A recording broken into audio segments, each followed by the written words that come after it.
This is VOCM Open Line. Call now to get in the queue. 709-273-5211 or 1-888-590-8626. The views and opinions expressed on this program are not necessarily those of this station. The biggest conversation in Newfoundland and Labrador starts now. Here's your host, Brian Callahan. Well, all right. It's Linda Swain sitting in for Brian Callahan, who happens to be off today, and I think he's taking Monday as well. So you're stuck with me on Monday as well. Something to look forward to? I don't know. What is there to talk about, Dave? Is there anything to talk about these days? I don't know. What could there be? Well, just days after announcing a new deal on Churchill Falls, there was a major shakeup in Tony Wakeham's cabinet. A cabinet shuffle announced yesterday includes the removal of the health portfolio from Leila Evans' long list of duties. According to the Premier, he decided to return the health portfolio as a standalone department, and Jody Wall is now the minister responsible. That, according to the Premier, will allow Minister Leila Evans to concentrate on Labrador and Indigenous affairs, which will suddenly get a lot more attention in the coming months and years. Well, Premier Tony Wakeham says Evans will lead a team to meet with people in Labrador, and the details of that have been released today, to gain a greater understanding of where the needs lie and that where the priorities are as the province prepares for unprecedented development in the region if the new agreement with Quebec is finalized by the end of the year. Well, what are your thoughts on that? And I would invite Minister Evans to join us and give us a call and let us know about what she plans to do in this new expanded role, if you will. It's all of the same duties that she had before, but I think it's fair to say that the pressures involved in that just got heavier. In the meantime, Minister Andrea Barber, who of course had gained a fair bit of negative attention and criticism since taking over the tourism portfolio, has been shifted to environment, which will also see increased activity if the Churchill Falls agreement is finalized. She previously worked as a physical scientist. That's somebody who deals with things rather than systems, if you know what I'm saying. It's hard to explain, but anyway, she was with the federal government, and she worked on matters including water management and pollution policy and ecological science. And according to her biography on the Government of Newfoundland and Labrador's page, she contributed to drafting the water regulations for Nunavut. So he says that she comes prepared for that type of role. Jody Wall, meanwhile, inherits a healthcare system that continues to face significant challenges that clearly left Leila Evans exasperated, if some of her comments in scrums in the House of Assembly are any indication. Healthcare is, of course, the one department that arguably affects each and every one of us, and if it doesn't affect you directly, it affects someone you know. Recruitment and retention, so it appears, continues, but the urgent care clinic in the city's East End still struggling with staffing, and the urgent care clinic in Mount Pearl never did open as intended. Instead, a walk-in clinic, which had been operating out of Mundy Pond, was moved there in June, as you recall. Not to mention the various ERs throughout the province, clinics, various healthcare facilities that are continuing to experience serious staffing issues, long wait times, people sitting in hallways unable to get access to beds, long-term care. The list goes on. And I don't need to tell you, this show is frequently dominated by discussions of some of the frustrations and surprises, I guess, because if you haven't dealt with the healthcare system in a long time and then suddenly you are enveloped in it, sometimes it's quite eye-opening. So those discussions do dominate update this show rather frequently. In the meantime, opposition health critic Lisa Dempster says it's time to hold NLHS to account for the way in which healthcare is delivered in the province. And of course, government makes the big picture decisions on policies and the like. The ones who administer it all is NLHS. And NLHS has been formed as from a group of healthcare authorities throughout the province into one system. And is it working, I guess, is the question to ask. And where are the real difficulties lying? We know on the surface where the problems are, but what is the impediment in getting the desired effect when it comes to healthcare and the delivery of healthcare in Newfoundland and Labrador? I guess the question I'm asking is what's not being said. And that's what it feels like, doesn't it? So anyway, if you have any thoughts on that, I would love to hear what you have to say, including Minister Wall, by the way. He's welcome to give us a call as well. And he already has, I guess, a taste for the healthcare system because of his role in the newly named Department of Social Supports and the like, because they kind of overlap in many ways. Again, if you have any thoughts, you're welcome to give us a call. And the lines are open, by the way. Now is your opportunity to do so. So, U.S. booze supposed to be returning to store shelves across Canada in the coming days, if it hasn't already. Newfoundland and Labrador, of course, decided to lift the ban on the sale of American spirits and wines back in December, and returned it to store shelves. And a lot of it, some popular items, went almost immediately. That was around the Christmas period, of course, because some people do love their brands. But about 11%, or $400,000 dollars worth of product is still sitting there unsold. So as Tony Wakeham jokingly said yesterday, we know what not to buy now. But what NLC now has the green light to do is to start reordering stock. So if you're into your Jim Beam or your Jack Daniels, you can probably expect to start seeing that on store shelves in the not too distant future. Now that a new trade deal is reportedly close to being finalized with the U.S., the store shelves might start being restocked here, but will you buy it? That's the big question. How do you feel about that? I mean, if you recall when when those products were yanked, it was a pretty contentious time. There was all this talk about a 51st state, which really got the backs up of many Canadians, myself included. And then, of course, the threat of tariffs. And why all of a sudden are you targeting Canada, your nearest and dearest trade partner and colleague, so to speak? Why all of a sudden were we being attacked in that way? Canadians couldn't get their heads around it. Now I think we just know that it's, a lot of it is hyperbole, but a lot of it is strong-arm negotiating tactics that, I think most people in polite society are not accustomed to.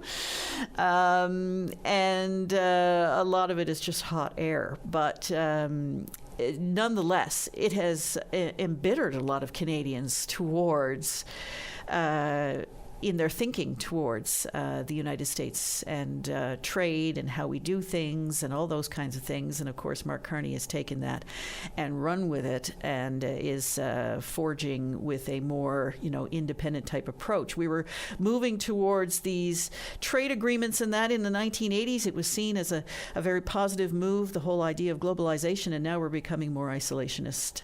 All of us, collectively, all of us are becoming isolationist, if that makes any sense. So anyway, we're living in interesting times. Will you be buying American alcohol or American products for that matter? I know a lot of people have, extended that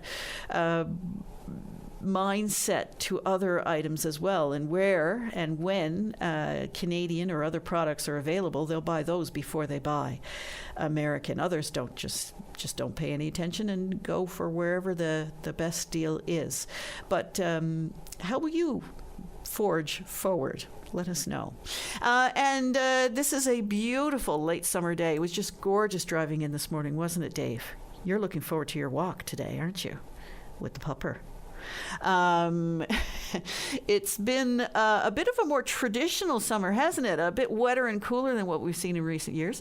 You have to wonder if tourists prefer that these days. I know I used to take groups out from time to time, Americans and people from the UK primarily. The people from the UK never complained about the weather.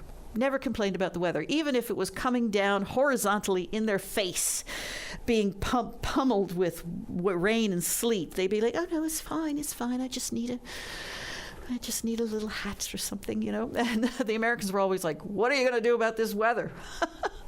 That was always the question. What are you going to do about this weather? Well, you tell me. But you have to wonder if tourists these days are not preferring our cooler, wetter temperatures, especially in light of the oppressive heat being experienced in much of Canada, the U.S., and now Europe. Isn't it terrifying what's happening in Europe right now?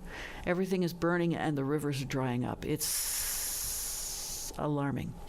But what kind of a summer has it been for tourism this year? What's been going on in your community? What types of things are tourists seeking out? I see a lot of people saying, "I'm going to such and such a place. What is there to do?" And, you know, me being a Newfoundlander, and I think a lot of Newfoundlanders say, "Well, there's not much to do there." But there might be. Who knows? You can walk trails. You can, you know, just enjoy doing nothing for a change instead of having to pack your agenda full of activities.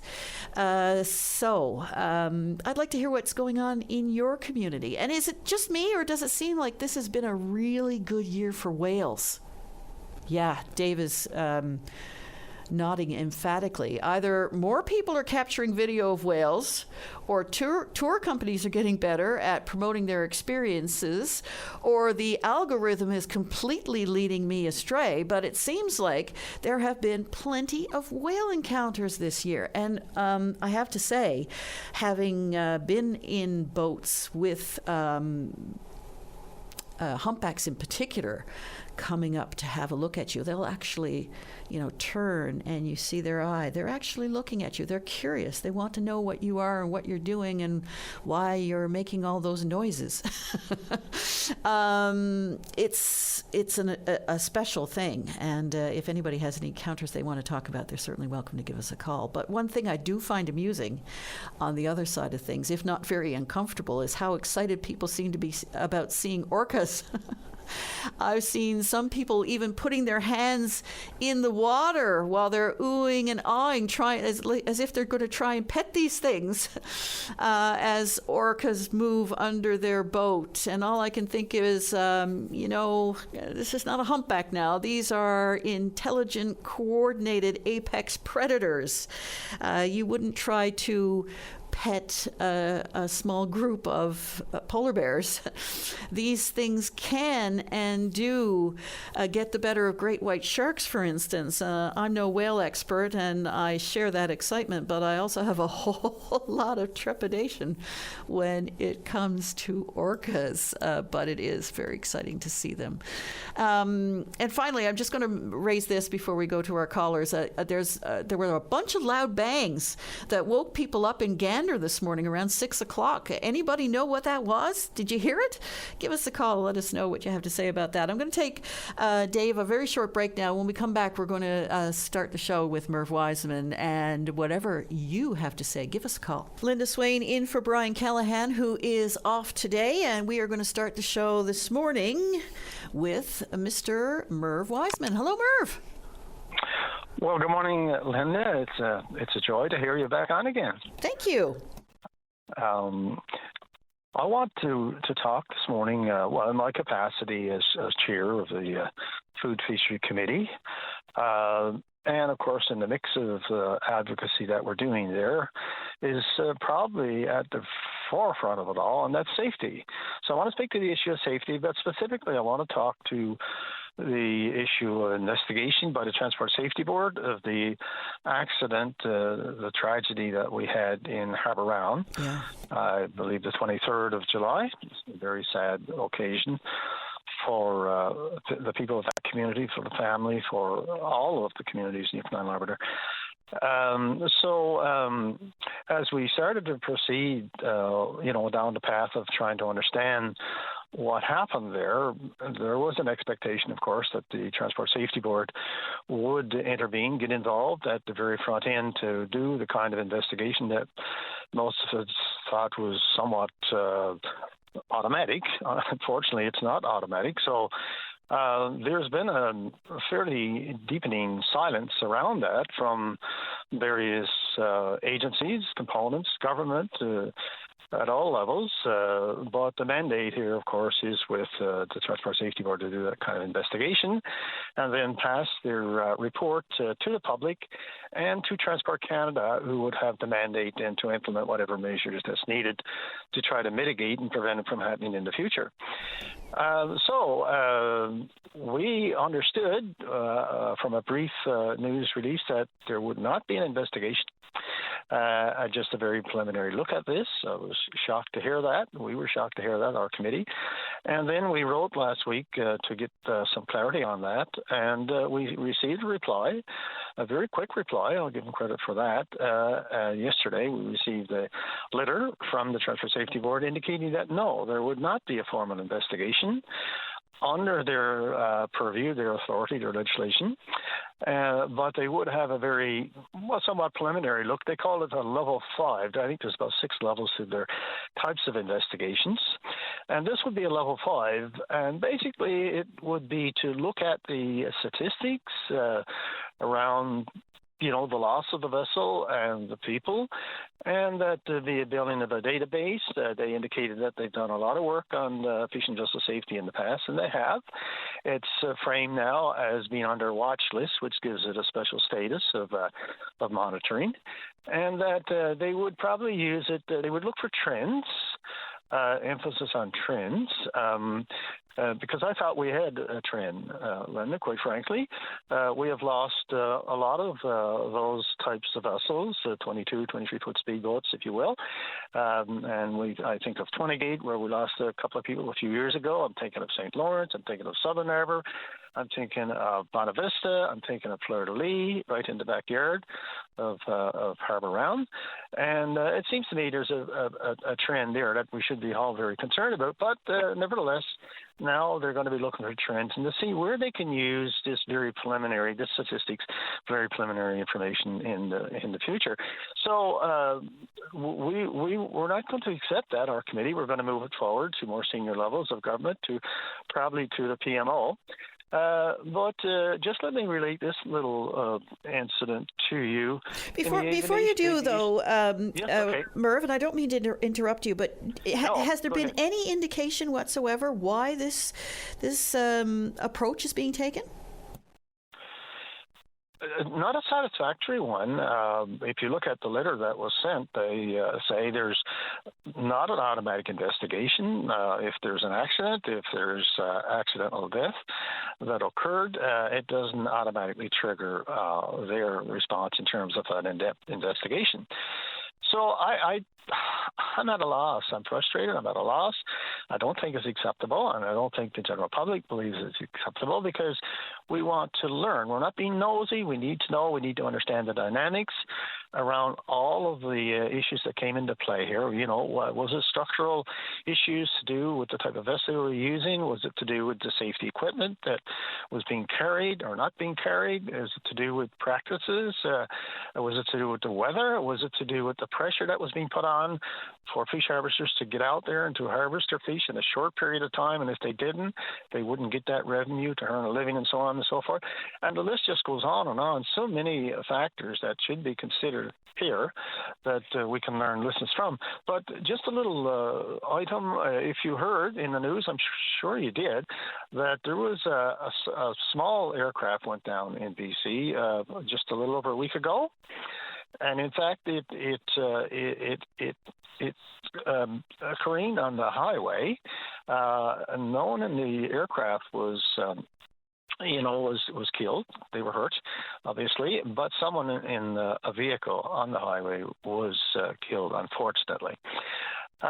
So this morning's statement from the Transport Safety Board through the media is that they will be now immediately and have been investigating the reason why this aircraft crashed and why it went down in the first place. Now, this is typical, this is standard, this is automatic in the aviation industry. We see it over and over and over. But yet, we're seeing it in the fishing industry, in the maritime industry, and it's not happening. So there's a very serious inconsistency, and I believe they should be looking at the aviation issues and so on. But, considering there was no one that were lost in that particular aircraft, yes, there was an accidental death, and considering that there were 2 people lost in Harbour Round in this accident, plus the others that I mentioned, Linda, it's not adding up to me. No, and when you consider that this, I assume, was a commercial enterprise, that it was a workplace incident where lives were lost, one would wonder why this somewhat different approach is being taken to having a look at this. It's strange to me, and I know what you're saying about it, but I wonder what the FFAW, for instance, might say about it.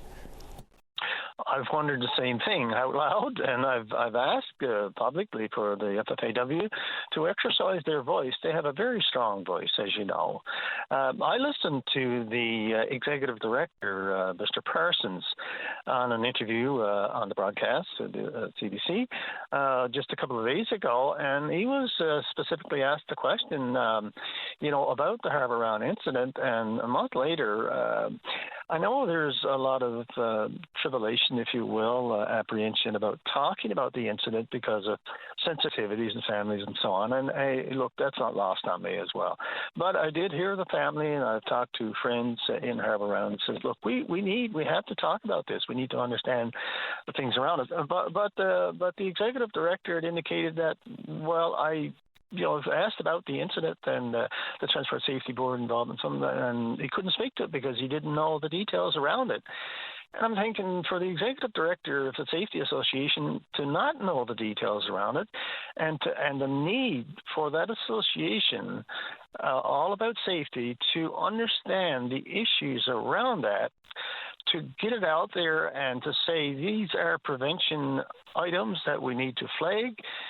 And, like a motor vehicle accident, if they're not wearing seatbelts, that has impact on the public. And there's lessons to be learned and prevention measures to be taken. I'm just always making these comparisons because I think it's relevant to do that. So, here it is, really, the Safety Association, which is an arm of the FFAW, to get specifically back to your question, it's rather disturbing, if you will, that that voice is not there. And look, workplace health and safety has got a big stake in this, a very big stake.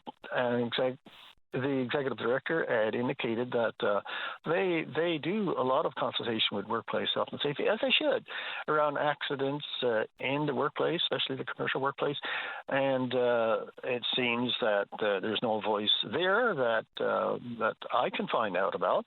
And again, provincially, while the mandate lies with Ottawa and with Transport Safety Board and with Transport Canada, who have got the mandate for safety and rules and regulations and so on and so forth, we are asking for the province to exercise its voice at senior levels, from the minister's level. I think it's important for our MP, Clifford Small, it's in his backyard, and our MHA, Lynn Paddock, who's added a pretty good voice on issues around the loss of these two fish harvesters in the harbour round. And so I think together, collectively, we could probably put enough pressure to make sure these kinds of investigations are undertaken and that we learn the kinds of lessons and we do the preventative measures that we need to do with this. So just let me wrap this part up by saying that we intend now to take it to more senior levels, specifically to the PMO's office, because the Transport Safety Board is an independent body, not supposed to be influenced by their own minister or any other influences and so on. But there is apparently a mechanism for some intervention at the cabinet level, and we're hoping that we can achieve something along these lines. Murph Wiseman, I'm glad you raised this important issue this morning and have been asking these questions. And I echo a lot of those questions. I wouldn't mind hearing what the provincial government in particular has to say about this, because it seems to me that something has changed and we need to know what's happened there and what's going on. Murph, thank you so much. Well, thank you for the time, and I appreciate this time today, as well as the accommodation that Brian has taken. He's been really excellent and so much appreciated. It's a very important issue. Thank you so much. Have a great day. Bye-bye. That's Murph Wiseman. Your thoughts on that? I'd like to hear what you have to say. And we're going to invite the FFAW and perhaps the Provincial Fisheries Minister, Loyola O'Driscoll, to join us to see what they have to say about this particular issue, coming up right after this. And we're back. Linda Swain in for Brian Callahan. We're going now to Jonathan. You're on the air. Hi, Jonathan. Hello. I'm on the air now? Yes. Hello? Yes, there you are.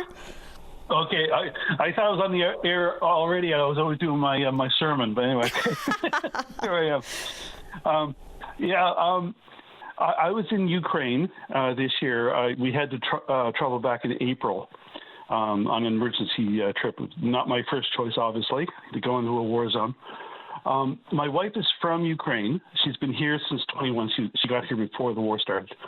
And since the war, she's been showing me these horrible videos. And I just assumed it was Russian propaganda, right? Because it was just too awful to believe that a, quote, democratic country be doing this kind of stuff, this being Ukraine, okay? I get over there, and I witness it firsthand, just casually driving down and walking down the street. What they're doing in Ukraine right now is they have forced conscription. Okay, now we've done this too. We made the mistake, Canada. We've done it twice, and made the same mistake. Now in Ukraine, the rule now is if you're between the ages of 25 and 59, and you're a man, you have to serve in the armed forces and fight on the front, right? They don't stop there. They have a group they're called the TCC or TCK in Ukrainian, and they will go around and they forcibly. They hunt down and capture men, throw them in the back of a white van, and 3 days later they're at a training facility, and a couple of days later they're out in the front, and they say the lifespan of these people, 80 to 90% are dead within the first month because they haven't got a clue what they're doing with a gun, right? But it's just the way they're doing it. It's a gross violation of human rights what they're doing. They're roughing people up, they're shooting people, they're macing them in the face. And what really got my goat when I was over there, and I witnessed it firsthand, we were in this line of checkpoint, the police were helping. It'd be like, imagine if we had the RNC helping a gang of guys in a white van roughing up their own citizens. What part of Ukraine are you talking about? It's happening everywhere. But I was in Odessa, Nikolaev. It's happening in Kiev. It's happening everywhere. Everywhere there's men, because what they're doing is anybody who's they're all registered, right? You pay your taxes over there, so they know, they can do it here too, right? They could, where's Jonathan Stevenson? Okay, he lives at 321, whatever, wherever my address is, and they'll hunt you down. But they're hunting people. They're hunting men. Like this is not the behavior of a democratic country. The round up guys, and sometimes it just disappear. That family, their son or husband goes away, I don't know, picking up some milk at the grocery store, and poof, he's gone. Right? and then never heard from him again. Ukraine is fighting for its very life, of course, and some might argue that conscription is necessary in order to protect the country and the people there. But it seems to me guardrails. Yeah, there has to be guardrails. Yeah, okay. I hear what you're saying, but it seems to me that both sides are becoming more and more entrenched, and now Ukraine is taking on a more offensive role rather than a defensive role. And I mean, is there any indication or feeling in Ukraine or among the Ukrainian people that there could be an end coming to this? So what's going on, and what's the general feeling towards Volodymyr Zelensky?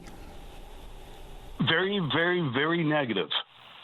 Okay, he's a fascist. I'm sorry to say this. Okay, the behavior that they're doing over there is fascism. This is out and right. It's the stuff that gets us upset when we see the ICE stuff happening in the United States. The same thing. Whenever you see armed men attacking your own citizenry in a democratic country, quite rightly, the populace will rise up. And you could argue, okay, this stuff has happened in the past. It wasn't reported because people didn't have cell phones, but over there, everybody has a cell phone. This stuff is all over the media. Yeah, but there's also AI, and there's also, lots of that kind of thing going on. And both sides have their own reasons for posting what they're posting, if you know what I mean. Right, and I assume this. Like you, I assume for the last 4 years, when I've seen this stuff, that's just Russian propaganda, right?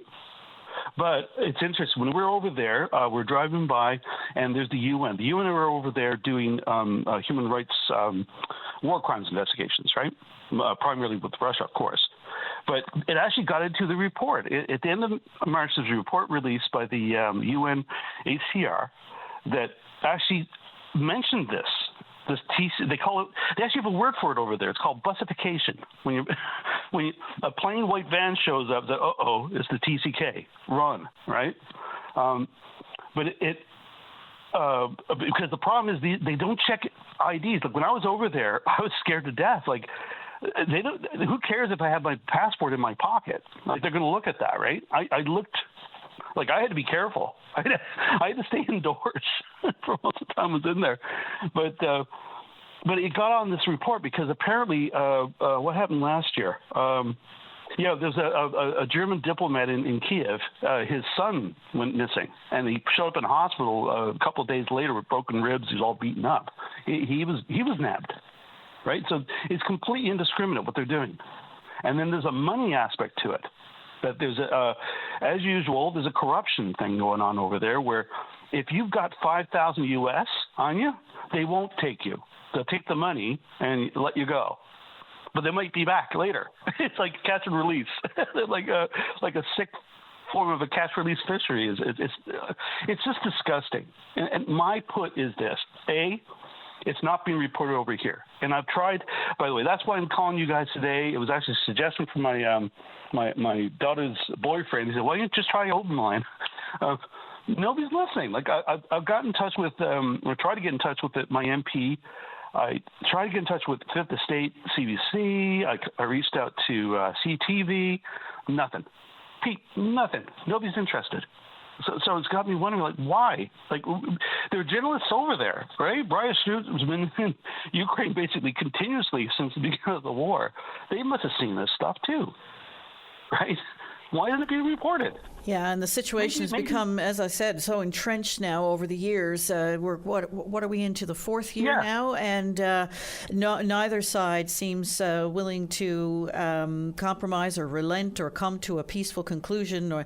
And whatever conclusion this comes to, whatever the end result is out of this, it's so distressing. I mean, these are Slavic cousins. Those feelings are going to be entrenched for generations to come. I just can't see this coming to an end. But okay, here's a big but. Okay, we the West. Okay, first of all, we dropped the ball in Ukraine. Like we should not have allowed that to happen in the first place. If we really didn't want to have a war happen, we would have had people there and stop it. Okay, before it even started. Like people were too busy watching the Olympics at the time. Anyway. If we're sending billions of dollars to a country to support them, to do the fighting that we should be doing, that has to have some kind of guidelines or rules attached to it. And the most basic one is you follow the UN Charter of Rights. We'll just start there. Or just the UN Charter. Just follow the freaking rules that we have in place to prevent another Nuremberg, another what happened at the end of World War II. Okay, we said that we won't let this ever happen again. It's happening again, folks. It's happening again. And this will not end nice, right? And both sides are doing bad stuff. We've got to put a stop to it. And so many people, innocent people are dying. So many innocent people are dying. For what? For what? Nobody knows why. For what, exactly. But here's my put. That, okay, it's funny, everybody says, okay, Zelensky's the new Churchill. Okay, interesting parallel. Okay, Churchill was not elected. Okay, through a vagary of the Parliament system in Britain, he was appointed the Prime Minister in 1940 when Chamberlain quit. He was not elected. So the last democratic election they had in the UK before World War II was in 1935. So they had to endure Churchill until 1945. The moment the war ends and they started investigating stuff, Churchill now was all squashed. You didn't hear any of the nasty stuff. But the bottom line is he was kicked out. As soon as they could, they kicked him out. So he was, quote, he may have been good for a wartime prime minister, but as a democratic prime minister, not so good. But the other thing that's happening in Ukraine, they do have a parliament, and they do have like people getting up and raising issues and stuff, but they suspended the constitution over there. So if there were guidelines to prevent this kind of abuse, it's gone. And any country, that's the time when you need your constitution the most. When there's a crisis, it's easy to follow peace, love, and happiness laws when it's peaceful, love, and happiness situation. But the moment things get a little tough, that's not the time to start throwing out your constitution. That's precisely what you need it, right? The United States is learning the hard way what happens when you don't do that, right? Don't repeat history, people. Okay, we've seen this stuff before. But and that's why I'm on this show this morning. I don't do this stuff, okay? But I'm so upset because I was watching just today. There's a kid beat up, okay? They grabbed some 10-year-old kid and started because he was trying to protect his dad, and they beat him up too and took him into the van, right? It's like, Jesus, guys. Well, Jonathan, it's such a distressing and complicated situation, and it's But why is it being reported over here? It could just be the length of this particular offensive that Russia has launched against Ukraine, this invasion. It could be the length of it. It's people have lost interest. The stuff has to stop. That's the bottom line I have. If you want to pretend to be a democratic country, you will not do what the TCC are doing over in Ukraine right now. That's end of story. Everything else is open to debate. And okay, how do we stop the war? Blah blah blah blah. But don't do that. Police brutality is never right. I'm sorry, it's never right. Yeah, and they're growing calls now for an election in Ukraine. But and that's why. But over there, too, the people are scared to death. You open your mouth and start saying stuff, they hunt you down. And that's why when I was over there, it's interesting. I was driving around with my stepdaughter and my wife. I was in the back seat. Like I was talking like this. I was like this Wolverine, just getting angrier and angrier. They said, shut up, don't say a word. Shut up, don't say a word. You're going to get us all in trouble, right? And everyone, don't say anything. Freedom of the press. People have spoken out over there and gotten in trouble, and they had to leave the country. Okay, journalists on both sides, Russia and Ukraine. But my point is this, okay, if Ukraine are the good guys and Russia are the bad guys, that's the narrative that we want to believe, right? Us, Canada, member of NATO, we just assume Russia's the bad guy. Are we sure about that? Are we sure that Ukraine are, quote, the good guys? Because I would strongly recommend that somebody do a thorough investigation of what's going on over there, and you'll discover that, are we sure about this? But at the very least, I think, and we have the power, we, the NATO members have the power to say, okay, if you want to be a member of NATO or if you want to be part of the EU, you have to follow some very minimum standards of behavior. And one of them is you have a constitution, you have open, free elections, and you do not have police rounding up people in the streets. I don't think anybody would suggest by any measure that Russia could be seen as being justified in any way in what they've done. Oh, I'm not saying Russia's justified, but I don't doubt that what's happening in that part of the world is a lot more complicated and nuanced than what the general feeling it might be, if you know what I mean. Yeah. And there are lots of questions that are being asked in Ukraine right now about Zelensky and how that whole situation is being handled. But it's the people outside Ukraine who are talking. The people in Ukraine are not talking because they know they can't. Jonathan, you've raised a really interesting conversation here. I do appreciate your time. Thank you very much. Okay. Bye-bye. Bye. We're going to take a short break. When we come back, we hope to hear from you. Open line on the VOCM Big Land FM radio network with a little good news. Linda Swain in for Brian Callahan, and we're going to go now to Ada. You're on the air. Hi, Ada. Turn off. Hi, Linda. Hi. Turn off the radio. I'm good. How are you? I'm good. Bit nervous. Oh, don't be nervous. I don't call very open line very often, but I wanted to know if you would announce we're having a fundraiser for the little schoolhouse here in Bristol's Hope. Oh, what a great thing that is. I love it. And it's Saturday, and it's 2 to 4, usually runs into about 5, and if weather permitting, and bring your own lunch here, and admission is $5. All right, so it's a fundraiser, so it's at the schoolhouse in that green area you have there? Yes, in that garden there where the schoolhouse is too. In Bristol's Right behind Hope. the schoolhouse. And I assume that you're going to make use of the stage that you have there and Yes, we got have some lots of music and local entertainment? Yes, lots of music. And we got lots of prizes. And we got tickets on a couple of cheesecake and an ice cream cake. And we got 4 buckets of fresh picked blueberries to give away. And Did you pick the blueberries? Yes, I did. Me and Dave. God love you. We picked them the week, so they're right fresh. And we got a 50-50 draw. And we're having some hot dogs and drinks. And all the money goes to the schoolhouse, the upkeep of the schoolhouse. Now, for anyone who doesn't know, the little schoolhouse in Bristol's Hope, and for anyone who doesn't know where Bristol's Hope is, it's tucked down between Harbour Grace and Carbonear, and it's one of the oldest communities in the province. Used to be known as Mosquito one time. It has a little schoolhouse there, a little one-room schoolhouse, and it dates back to, what is it, the 1830s? How far back did that schoolhouse, do you know, Dave? Dates back. It's the oldest one-room schoolhouse in Newfoundland. Yes, it is. I don't know exactly know what date. All that information is down schoolhouse, but I don't retain it those days.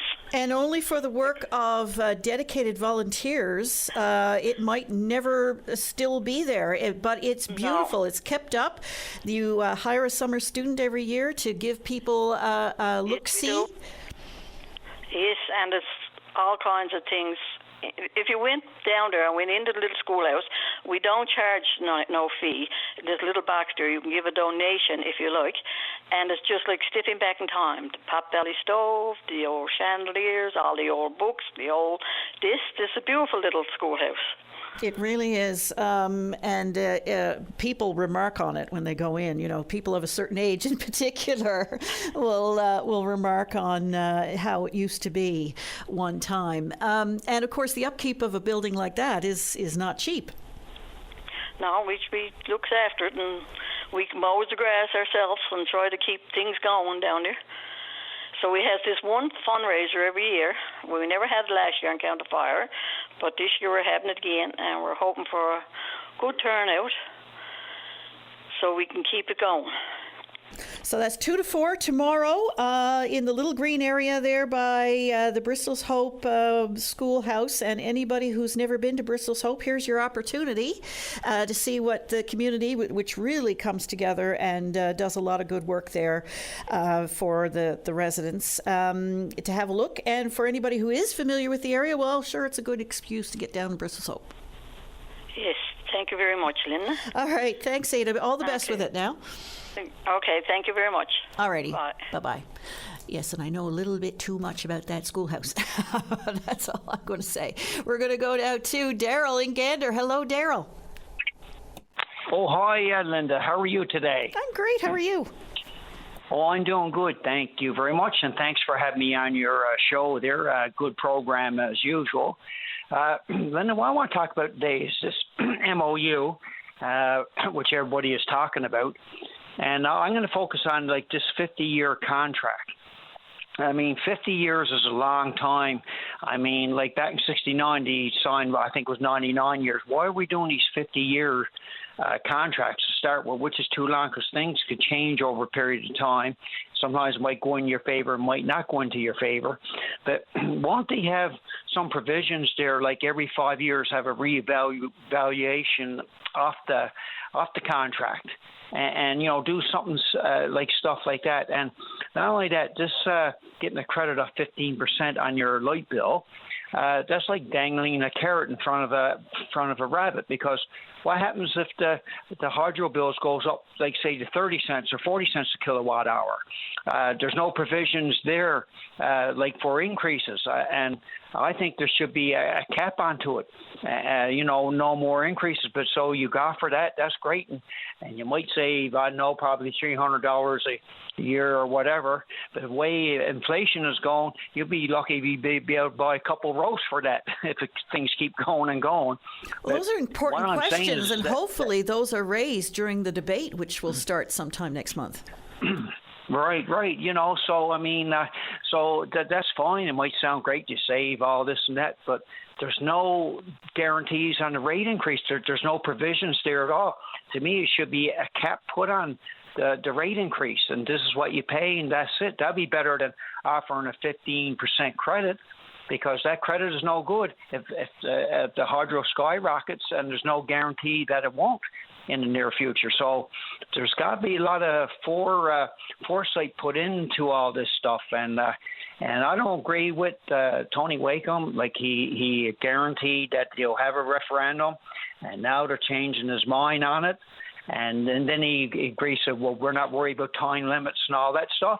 He backtracked on that as well because of the Quebec election. Now, people got to look at it in another way. If the same government in Quebec don't form it come, I think, I'm not sure, they're going to depose, I think, October the 5th.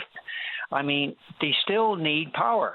Regardless, like even the Premier of Quebec, we need the power to keep our businesses, residential, and everything going. So they do need the power.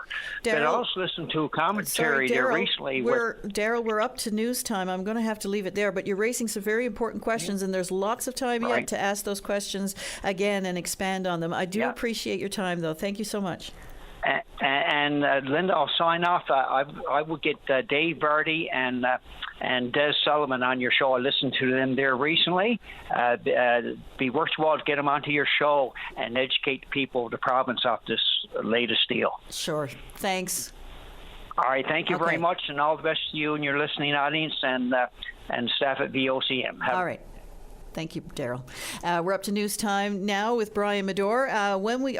Zach Power, I should say. When we come back, we hope to speak with you. We have some lines open. Linda Swain in for Brian Callahan, and it looks like we're finally going to get a little bit of the summer that we were missing out on earlier in the month if you happened to take your vacation then like I did.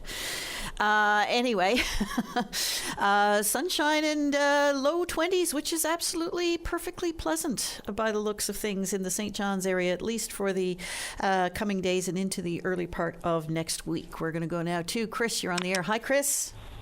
Hi, how are you today? I'm good. How are you? Good. It's 28 on the front deck here on the West Coast, so life is pretty good. Lovely. So I want to talk a little bit about the New Deal with Quebec, and in particular this idea that there is no acceleration clause. And, maybe they changed the name of it, but the deal is based off of CPI. And so if you want to go into the documents for the people in radio land, it's on page 47, and it's a pretty complicated formula.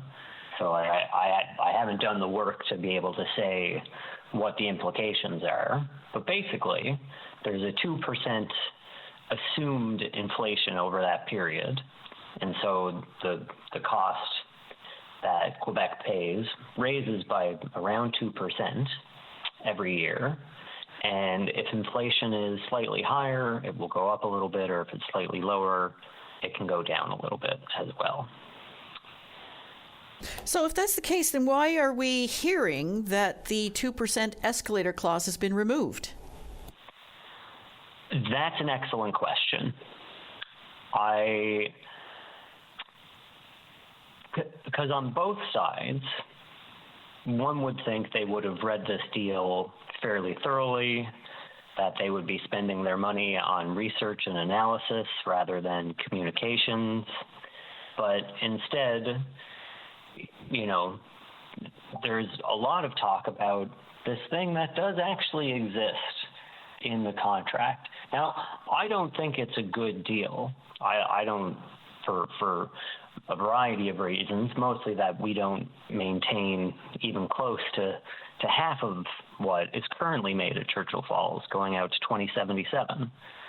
But the parties in charge don't even seem to be actually talking about what's in the deal.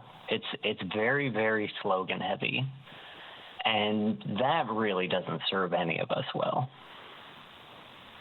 So what's prompted you to go digging into this? Because I would think that many people, take their information on the surface. What prompted you to go digging into the documents? The communication out of the previous government and now the new one has been basically identical in telling the public as little as they possibly could need to know. And now Tony wants to expedite timelines, and he's dangling jobs in front of people.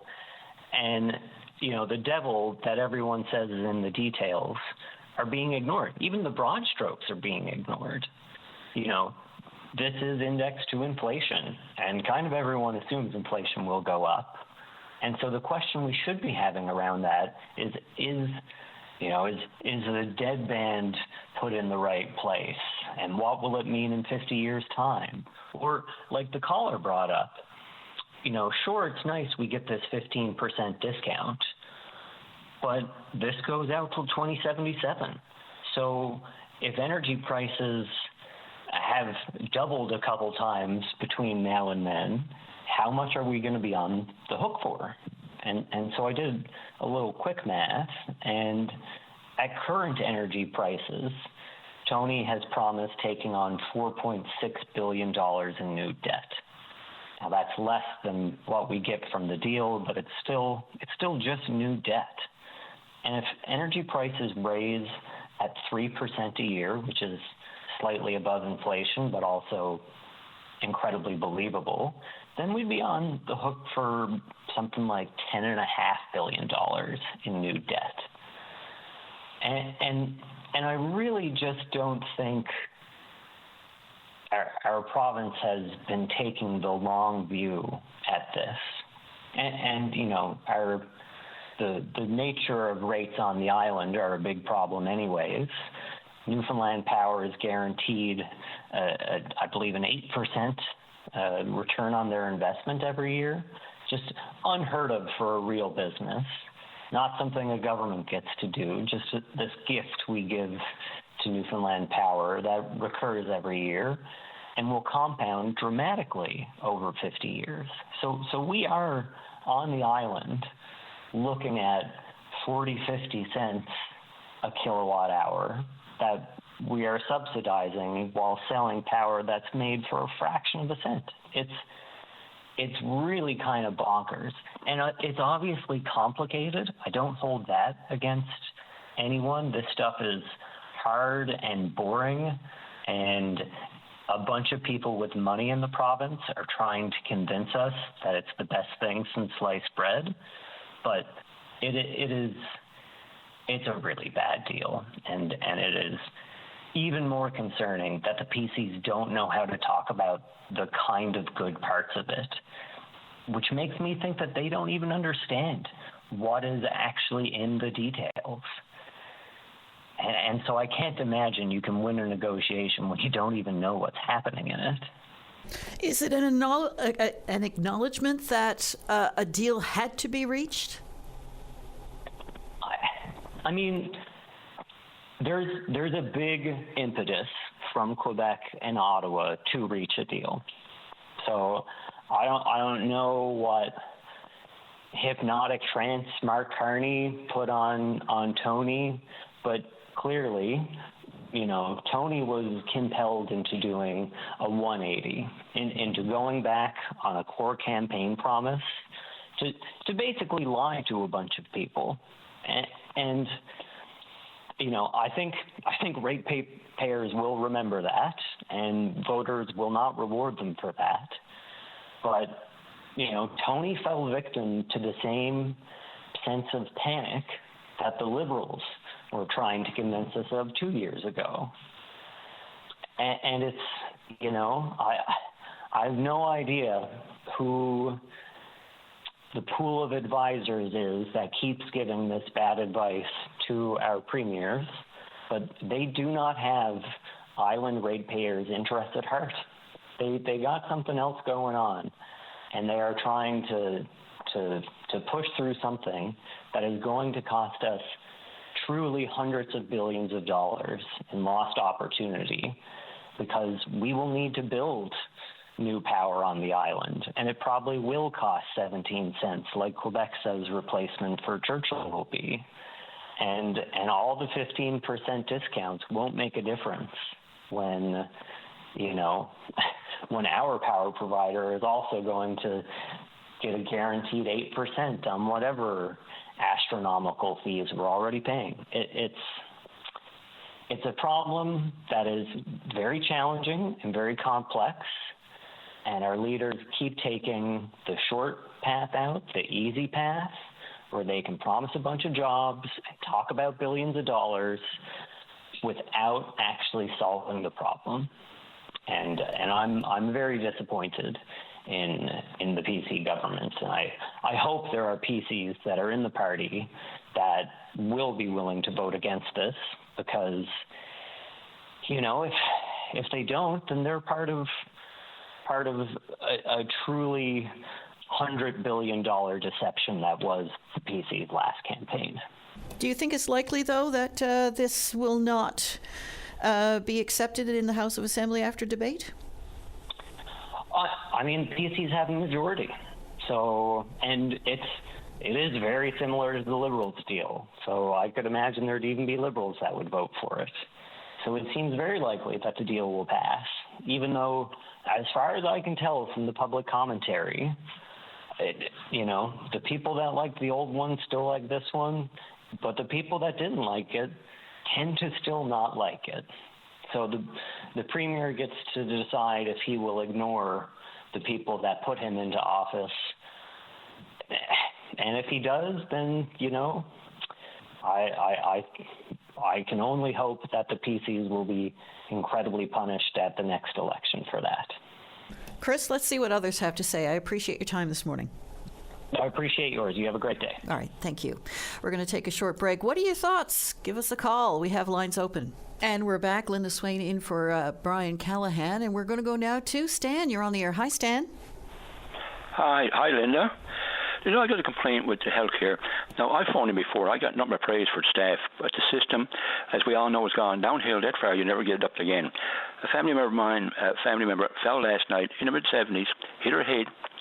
In there since 6 o'clock last night. I just talked to her at 9:30. Haven't seen a doctor yet. Oh, my goodness. I mean, when you have any kind of problem with that, they look after you pretty quick. One time, I'm dealing with the healthcare many years with my wife now, and we used to go in there. As soon as you had a problem with breathing, you went inside. Now they take you in, checks you over, sends you outside waiting area again. I was there one time and asked me to take her down and get an X-ray. Me, and I'm 80 odd years old.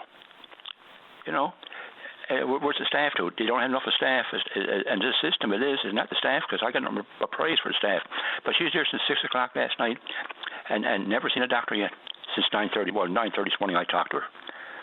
Now, is that fair? At the health sciences emergency one time with a loved one, and it was complete chaos at that particular time. There was things going on left, right, and center. The place was full last night. She said when they went in there, but I've been there for 21 hours. My wife, 21 hours. Yeah. 12 and 14 is common.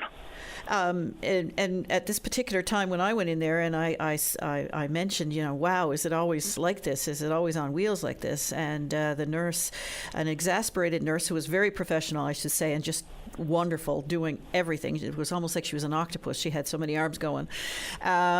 She turned to me and she said, my dear, she says, like this all the time, you should call open line, is what she actually said to me. I've been there that many times, but I got a lot of experience with going in there, and I know what it's like. Like I said, they asked me to take her down and get an X-ray that one time. That was my wife that time, and because the staff, they were too busy.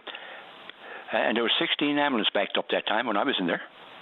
So we don't see that. When you're in the waiting area, you don't see that, you see. So you don't understand what's inside, but when you got problems with hitting your head, they usually look after you pretty quick.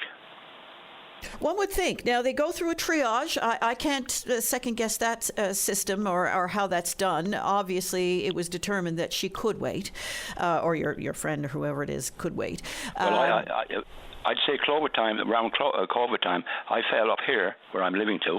It wasn't that nice. I just slipped. My boots, I guess, I got tangled up or something anyway, but I fell.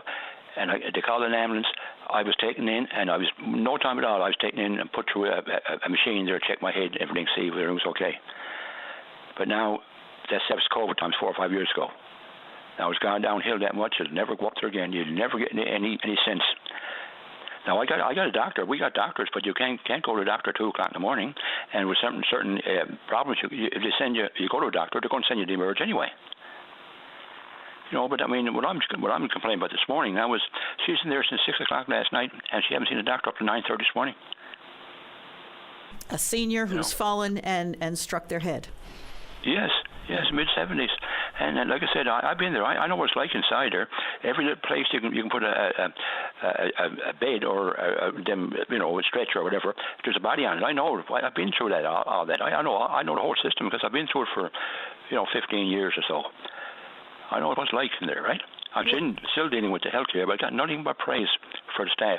What's your assessment? How does the healthcare system today compare to, let's say, 15 or 20 years ago? Well, we got looked after pretty quickly. You went up to triage there, and you complained about breathing. They took you in right away, and you stayed in there. But not recently. My wife had problems breathing. This about 4 years ago or so. I sent her back out in the emergency, waiting out there, sat down, waiting. That's how bad it is. There's no room in there for anybody. There's that many people inside, in every little nook and cranny. You can't fit somebody else in there. So what do? Send you back outside and wait in the area there. Everybody else is sitting down waiting. I mean, it's gone. It's just gone. And all I can hear now is all the talk about not Labrador, but the MOU and all this kind of crap now. Yeah, like the guy just on talking about, how good is it? But I mean, here we got people just probably dying because they can't get the health care they're looking for. And all they're talking about now, if Tony Wakeham and his PC's had election today, he wouldn't get elected again. I'll tell you that right now, the way the people are talking. Theoretically, if more revenue comes to the province, that's more money to spend on addressing needs in the healthcare system. But, how do those issues get resolved? It's not just building infrastructure. It's being able to support the people who are working in the system and ensuring that things are flowing properly. But in the nighttime, there's not too many doctors on nighttime, but daytime, the regular staff is on. You should see a doctor, after they go on in the morning, or every time they go in, or 7 o'clock or 8 o'clock. I mean, and you're there since 6 o'clock last night, you haven't seen a doctor. I mean, you could have bleeding inside your head there. I mean, they put you through a machine, and they can do whatever it is to the machine. They put you through it. You lie down and go in through it, and they can check your head and see if you've got any internal bleeding in that. But no, she hasn't seen a doctor yet. I wonder, Stan, what the unseen effects of some of these delays and waits in the healthcare system are having. Because I know I've heard people say it. I've had people in my own life say it. I'm not going to bother going to ER because I'm only going to be there for the next 15 hours and they're only going to send me home anyway. So how many people don't bother seeking the healthcare that they really should be getting? Because they have a perception that it's going to be. They don't want to go in there because you know what they got to do. They got to wait too long in there, and they don't get the. I know people who were called, their names were being called out. They're gone. They waited so long. I don't know who they were, but they called out names and they're not there, so they're gone home out with it because they waited so long. But I couldn't take I was going to my wife. I couldn't take her home because for the problems she had with breathing and that, I couldn't bring her home. She had to stay there. So we were there 21 hours one time. And all the time in there, I mean, you're paying for parking. We don't pay for a full day. I think if you're there for a day, I think you pay for 12 hours, I believe. I'm not sure now. And not only that, if you're there for a couple of weeks, you've got somebody in there for a couple of weeks, you can get free parking. I don't know if people know that, but I got it after a while. Someone told me what to do. And you go to a social worker there and get a form gone to the parking authorities there, and they'll give you cards, that you get when you check in. They'll give you cards to that, and you use them after your patient's there for 2 weeks. I don't know if a lot of people know that, but I paid a lot of money over the years parking in there before I realised that. Yeah, they do have that ability. I often parked over in the parking lot of the mall over there and got a taxi over because I couldn't find a parking spot. And how many people have done that as well? Yeah. Stan, I'm glad you raised this issue. I appreciate your time. Thank you, my love. All right. Thank you. Bye-bye. Bye-bye. Senior struck her head and went to the ER last night and still hasn't been seen by a doctor, according to Stan. What are your thoughts? Give us a call. We're going to take a short break. When we come back, we're going to speak with the Mayor of Paradise, Patrick Martin, coming up right after this. And there are plenty of questions as people start to go through the documents on the new Churchill Falls Agreement, including Newfoundland and Labrador's ability to wheel in so-called wheel power through transmission lines to markets in New England, in particular Massachusetts and New York. And what that means, the questions are starting to be raised now. And if anybody has any thoughts on that, they're certainly welcome to give us a call. I will try to detail some of that a little bit later. We're going to go now to the Mayor of Paradise, Patrick Martin. Hello. Good morning, Linda. How are you doing? I'm good. How are you? Great. First time speaking to you on the program. Thanks for taking my call this morning. Yes, no trouble. What's on your mind? Yeah, we've got the town has a pretty significant, I'll call it a significant detour in place that's going to happen this weekend.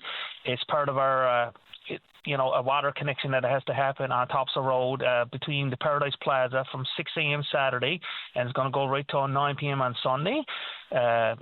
So I'll give you a little bit of the details now so the public is aware. During the work, the westbound traffic are going to be detoured through Clearview Heights, Mallow Drive, Glenark, Glenderrick, and then back on the Topsail Road. And as for the eastbound traffic, they'll be detoured through Tilting Place, Patty Drive, Clearview Heights, and returning on Topsail Road and McNamara Drive roundabout.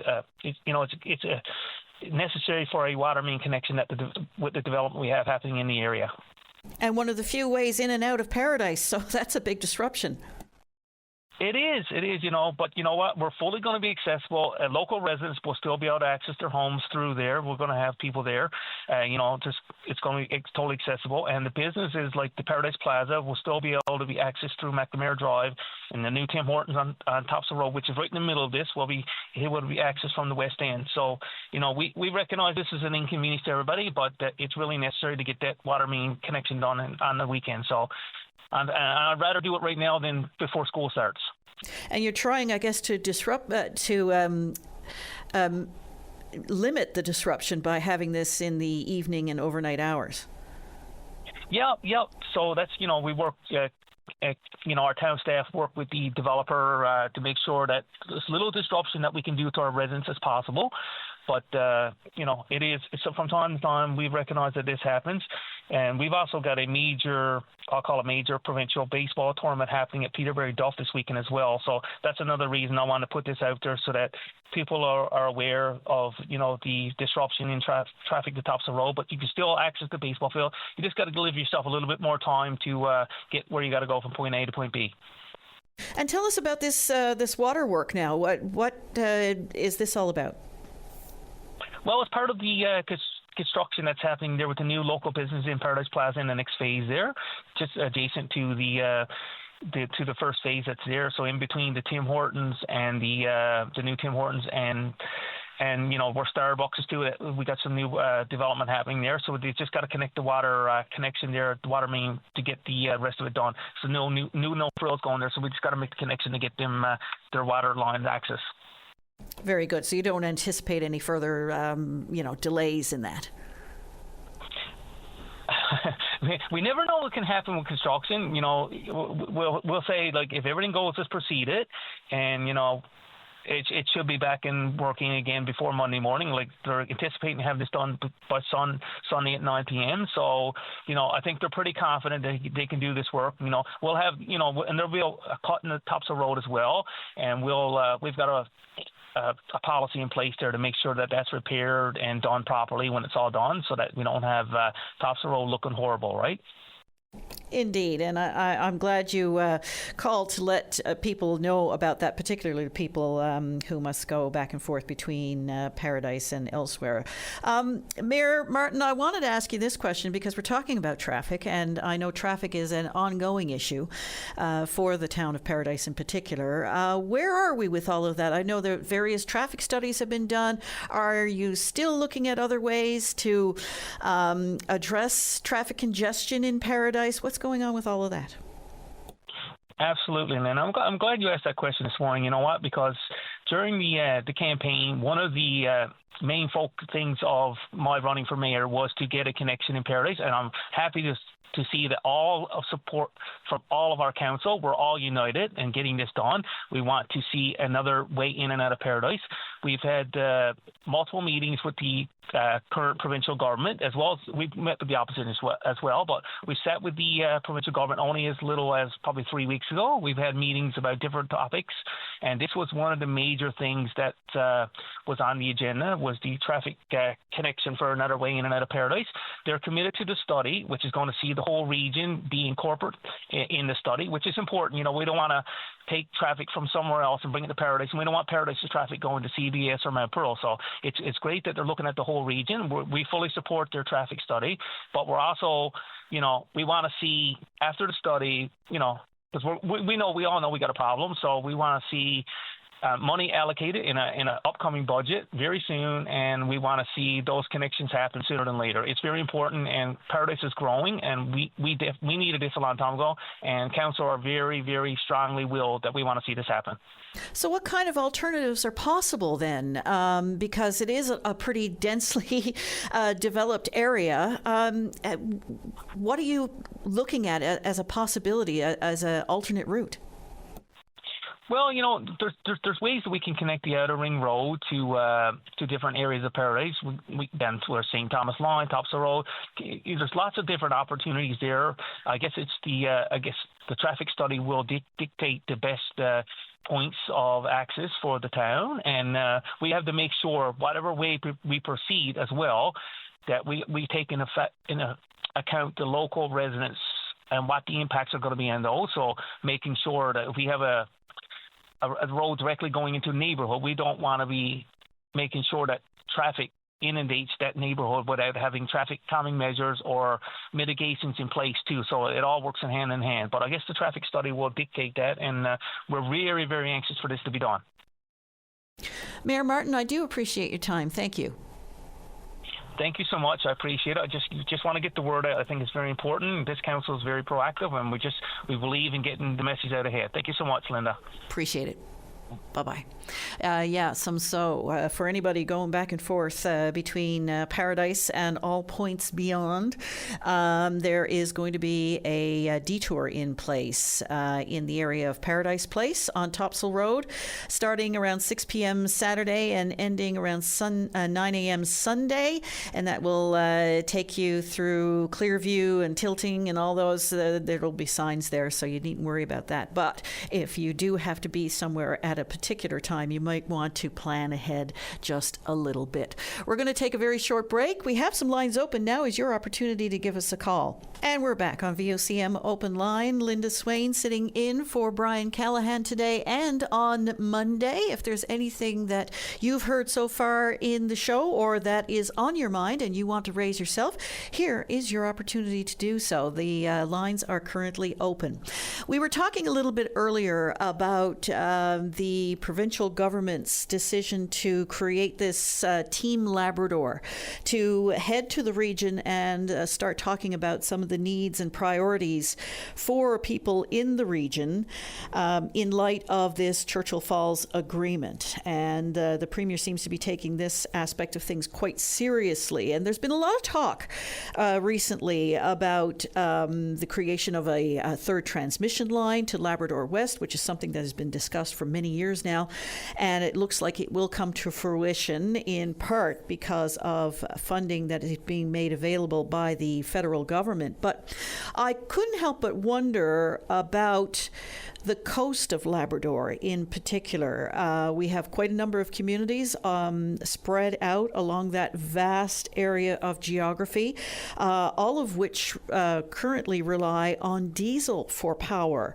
So is there or will there ever be an opportunity for a transmission line to service the residents of that area and arguably allow them to build and grow and all of the things that might be otherwise hampered by the situation they're living in now? It's a question I throw out there, and would love to hear what people might have to say about that. And it would be most interesting to see if it is a topic that comes up during these conversations that will be led by the minister responsible, Leela Evans. We're going to go now to Phil Earle. You're on the air.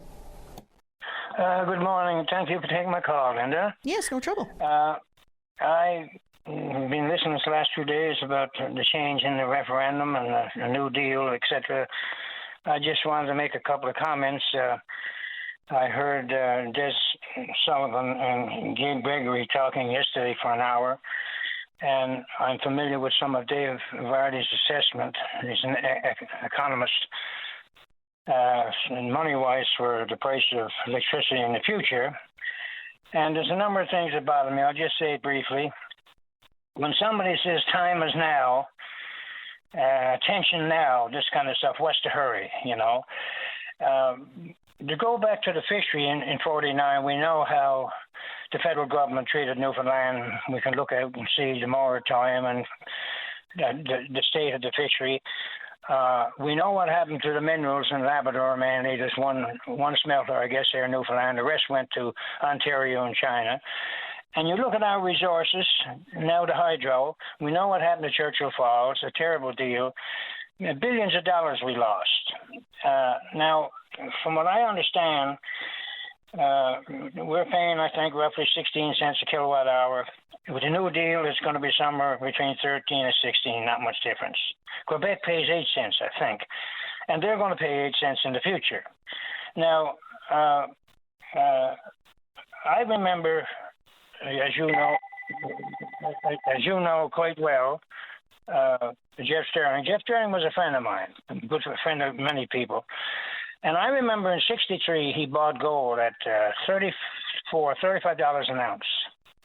And in 79, he sold it for $500 or $600. He made $700 million. And the reason I mentioned gold, the price of electricity and what's happening with AI down in the States and all over the country, the price of electricity, this is a dream resource. Probably the greatest resource we'll ever have is the hydro that's on that river.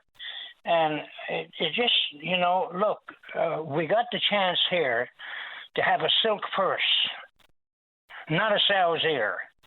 And what they're planning to do now, we agree with Quebec and with Canada, we're going to have a sow's ear instead of a silk purse when the time comes in 42, is it? When the real thing hits. The spirit of Quebec, and I can't help if people disagree with me, the spirit of Quebec in these negotiations and Canada has always been power. You know, that's the strongest thing in the world. Not money, not friendships, not life, but power over people. And Quebec and Canada is doing the same thing. I remember Harper came here and promised his nose and tail in the bank and custodial management. And I saw the letter that Joey Smallwood wrote to the Premier. We're going to extend it 200 miles. No, it hasn't. So why, as the Premier, the Prime Minister down there smiling now, and the Quebec Premier smiling about this deal, it's a bad deal. And we should have a vote on this and have a referendum and call in experts around the world, whoever they should be, and take 6 months or so, people who are brilliant on this and don't have an axe to grind or nothing personal about this area. That's my opinion. A referendum, though, how would that look? How much would that cost? How would you ask the question? How would you ensure that the public is as well informed as it can possibly be? There's plenty of Newfoundlanders and Labradorians who are paying very keen attention to this. There are a lot more who are not. Well, I mentioned it when I started. I'm not knowledgeable on the activities of all of this, but what I'm hearing, what would it cost? What would it cost us if we don't get the deal of owning 85% of this in 1942 like we should? How much are we going to lose there? Billions upon billions in the future. And you're talking about, we're in the rush, we got to get this done, time is now. Well, if it takes X amount of $1 million, it's better to go that way and save billions and billions later on for the next 100 years. That's my answer for that. And what would the question look like? How would you draft that? Draft what question? For a referendum.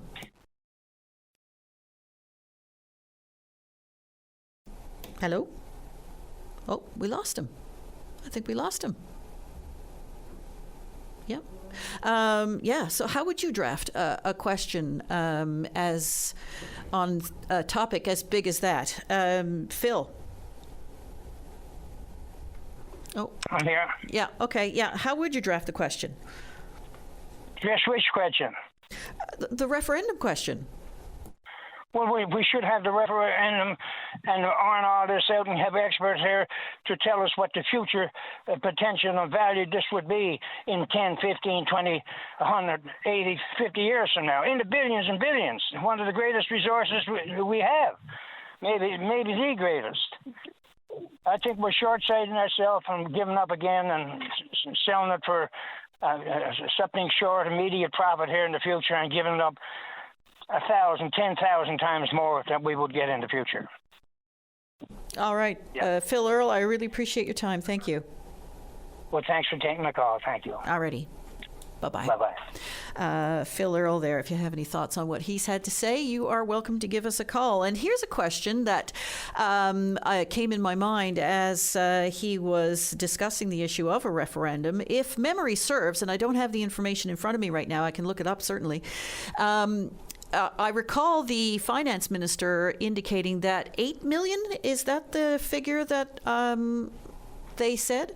8 million had been set aside for the possibility of a referendum. They anticipated that it would cost about the same as a provincial election, so that, you know, that was the round figure that they had come up with, and that they had set that money aside in case of a referendum. But it wasn't specified beyond that. I'm just throwing that out there. So what happens to that money that was ostensibly set aside for a referendum now that we're no longer going to have one. And the question that a lot of people are asking, I mean, there was lots of people who questioned whether or not a referendum might be realistic on something like this. Others feel very strongly that it should be happening. But the fact that the Premier had campaigned so extensively on having a referendum and making it clear that that's something he intended to do, and now suddenly saying that he's not going to do it, that has raised questions for people who, prior to this, didn't see it as much of an issue. So that is interesting to see where that change came from and how that was arrived at. If you have any thoughts on that, you are welcome to give us a call. Well, tomorrow is a big day in Conception Bay because if all goes well and the weather is right, there is going to be the annual Tickle Swim for Mental Health. And in the next few minutes, after the news, I believe, we're going to be talking about the Tickle Swim for Mental Health. Would you believe it's 14 years already, Dave, since that first started? Sheila O'Leary, an avid swimmer, by the way, got that whole thing started. And one time it used to be very rare for people to swim the Tickle, and now it's becoming a little more commonplace, if you will. Still arduous, still difficult, still a lot of challenges, but there are lots of people willing to take on that particular challenge and get it done. I know in the past that swimmers have encountered whales and other life forms out there. I know there has been a couple of years when jellyfish were a big issue. Remember the year when we had all those jellyfish, Dave? You just had to look down in the water. It was just nothing but jellyfish everywhere. That was in one of those warmer summers, I think. And not to mention the winds and the current and the waves and all the rest of it. So they're going to make a go or no-go call tomorrow morning. And I don't want to give too much away because we're going to have this conversation coming up. But very interesting. And it's going to be interesting to see how many people turn out for that.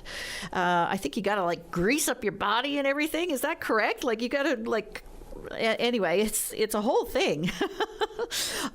I'm not suited for it, I can tell you that. And I used to be a strong swimmer in my day, but no, sir, I wouldn't be at it today. So kudos to anyone who wants to take on that challenge and raise money for a very worthwhile cause. The money raised, of course, goes to the Canadian Mental Health Association and for the programming and the supports that they provide to the community as a whole. And we'll get into that now shortly. We've been talking a lot, of course, about the Churchill Falls Agreement, and as people take the time to go over the documents and dig down into it and see what it actually means and how it compares to the previous MOU and how it compares to what some of the concerns that have been raised, there are plenty of questions surrounding what certain aspects of it means. One of the questions that's being raised is this ability to sell power, Newfoundland and Labrador, to sell power to Massachusetts and New York, for instance, into the markets there. But that question has become a lot more complicated in the last little while. We've been trying to reach Dave Vardy for comment on that. I understand that he may be joining the show on Monday to discuss what he's learned about that and what it means. So that will be a very eye-opening conversation, no doubt. In the meantime, we do have lines open. Now is your opportunity to give us a call. We are going to go to the newsroom just a little bit early because we are awaiting a few things to come together and align. But I'm trying to give the newsroom a little bit of warning that we're going to news very shortly. And looking at Zach Power there now, who's on a phone call, but giving him the heads up. And we'll be back shortly. Oh, yeah, absolutely. We'll be back shortly after the news and hopefully to hear from you. Now is your opportunity to give us a call. You're listening to a rebroadcast of VOCM Open Line. Have your say by calling 709-273-5211 or 1-888-590-8626 and listen live weekday mornings at 9 a.m. And we're back. Linda Swain in for Brian Callahan, who is off today and off again on Monday. I'll be back then as well. So in the meantime, when we talk about a go or no go, we often think regattas, but there's a go or no go coming tomorrow morning for the, believe it or not, 14th annual Tickle Swim in Portugal Cove, St. Philip's, heading towards Bell Island. And Courtney Bartlett is with me now. Hello, Courtney. Hi, Linda. How are you? Good. So what kind of things do you look at when you determine whether or not the Tickle Swim is going to go? Well, just listening to your forecast there, it looks like things are going to be in support of it happening tomorrow morning. We always look for the tide, the swell, and as well as the wind. So we do have very specific parameters to which, we go by these guidelines to make sure it's safe to have people in the water. And how many people do you anticipate are going to participate? So this year we have 15 swimmers crossing from Portugal Cove, St. Philip's to Bell Island. Each swimmer has a kayaker, a support person going with them. So we'll be looking at approximately 30 people in the water tomorrow, but we also have support boats that will be in the water supervising the swim and providing any support they would need at the time. What kind of a distance is that? That is approximately 5 kilometers, believe it or not. That's a pretty hard swim. It is. And, you also have things to think about when you're swimming. You do have a little bit of a swell. The water is very salty. You do encounter certain things in the water. I know when I swam it, I encountered quite a few jellyfish, although I didn't get stung. Some people did, but your support person is there to help you along the way and give you that support should you need it. And is there any other preparation you have to do? Because, we're not talking the Caribbean here. This is the Tickle in Conception Bay. The water can't be more than 2 or 3 degrees. Well, believe it or not, the ocean is warming, unfortunately. Good for us. But the ocean right now, I think, is 13. When I swam it 3 years ago, it was 16. So the ocean is warming, but, there are a lot of preparation that go into an event as such. We're recommending people have experience swimming in the open water. You are in the ocean. There are many other things, extraneous variables to think about, and physical feats, mental feats. So you have to be training. We recommend swimming in open water and training throughout the summer to make sure that you are prepared, as well as, considering that you do have to be mentally resilient to complete such a challenge as this, right? Hence, the effort to and the fundraiser for the Mental Health Association. So it goes hand in hand. But absolutely, how daunting is it to be in that water? We're talking pretty significant depths there. Exactly. I know that when I swam it myself, when I got in the water, it was definitely a little bit of a deep breath. But once you get out there, you're taking in the moment. So you have that person with you who's providing you the support. If you have those moments where you need to stop, take a rest, have a chat. I know I was looking up at the clouds, having a sip of Gatorade. It is daunting, but if you can get past that mental aspect of where you are, what's in there, you can't see the bottom, it's dark. Once you get out there, you can actually have, it's very enjoyable. I always think about the things that are underneath you. But anyway, yes.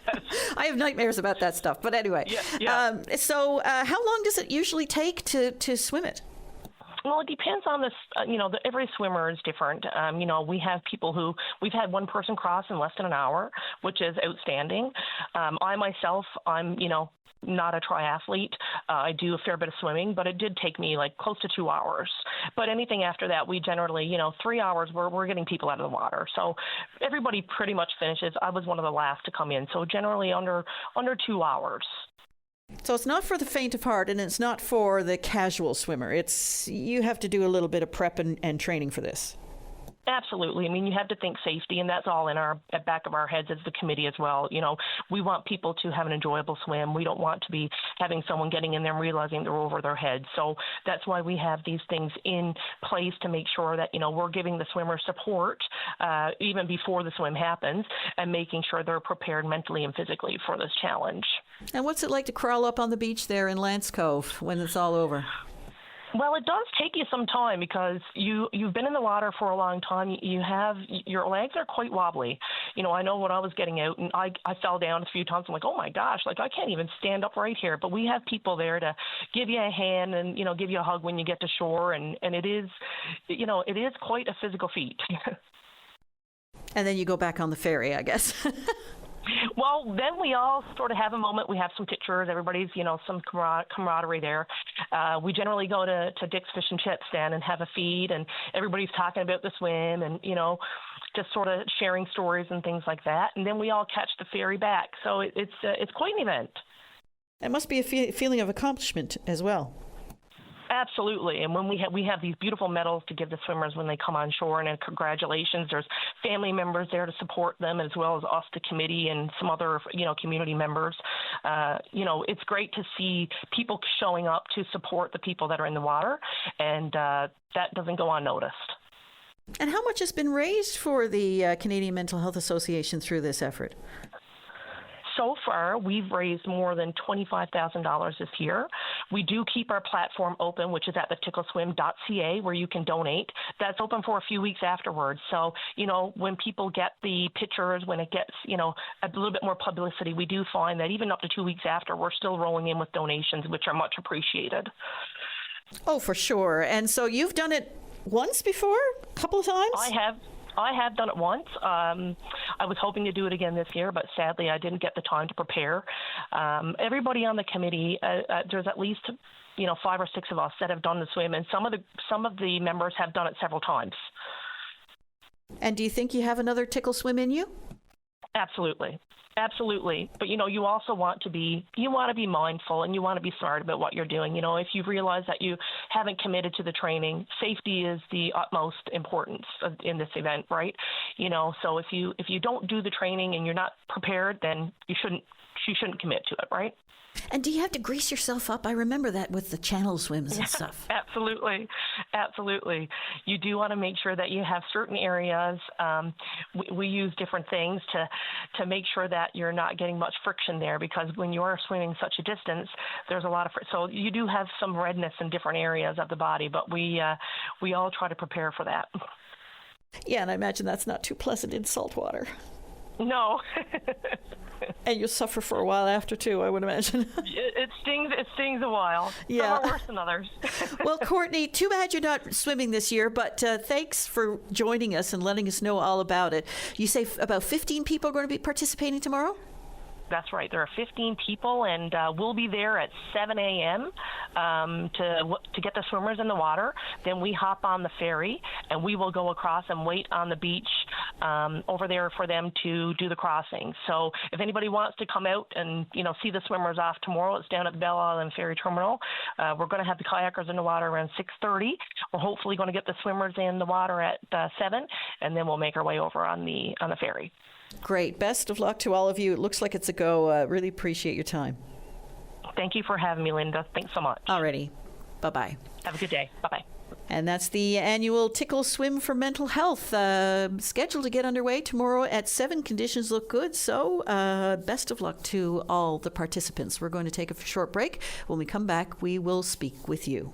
We're back. Linda Swain in for Brian Callahan. We are going now to Barry. You're on the air. Morning, Linda. Thanks for having me on. Yeah, no trouble.